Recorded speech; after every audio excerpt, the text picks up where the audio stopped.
भारतीय महाकाव्यों रामायण और महाभारत को राष्ट्रीय शैक्षिक अनुसंधान और प्रशिक्षण परिषद (NCERT) पाठ्यक्रम में शामिल करने का सुझाव प्रतिष्ठित सामाजिक विज्ञान समिति द्वारा अनुशंसित किया गया है।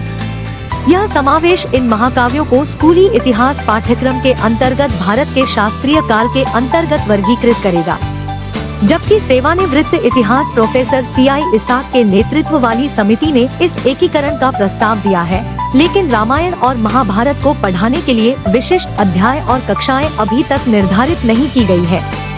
इस सिफारिश के अलावा पैनल ने यह भी सलाह दी है कि संविधान की प्रस्तावना को कक्षा की दीवारों पर प्रमुखता से प्रदर्शित किया जाना चाहिए, इस बात पर जोर देते हुए कि इसे क्षेत्रीय भाषाओं में अंकित किया जाना चाहिए।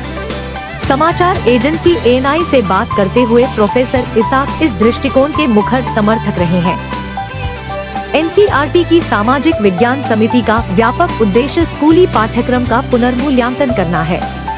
भारतीय महाकाव्यों को शामिल करने के प्रस्ताव के साथ साथ वे एक भारतीय ज्ञान प्रणाली के निर्माण की वकालत करते हैं, जिसमें वेद, आयुर्वेद शामिल हो और पाठ्य पुस्तकों में राष्ट्र को भारत के बजाय भारत के रूप में संदर्भित करने का सुझाव दिया गया है।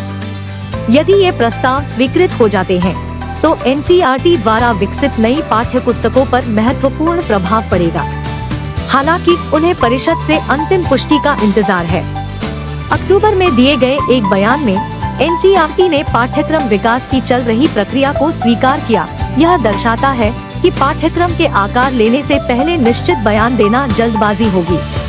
प्रोफेसर सेवानिवृत्त CI इसाक ने प्राचीन, मध्यकालीन और आधुनिक भारत के पारंपरिक 3 भाग विभाजन का विस्तार करते हुए इतिहास को 4 अलग-अलग अवधियों शास्त्रीय, मध्यकालीन, ब्रिटिश और आधुनिक भारत में विभाजित करने की समिति की सिफारिश पर जोर दिया।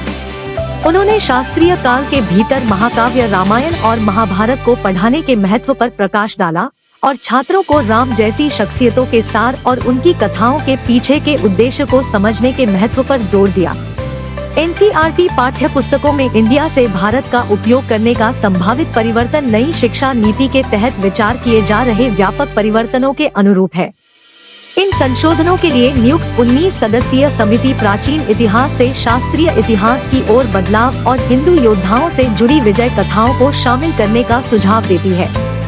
CI इसाक ने 7000 साल पुराने विष्णु पुराण जैसे ऐतिहासिक ग्रंथों का संदर्भ दिया, यह रेखांकित करने के लिए कि भारत शब्द को ईस्ट इंडिया कंपनी और 1757 के प्लासी युद्ध के बाद प्रमुखता मिली।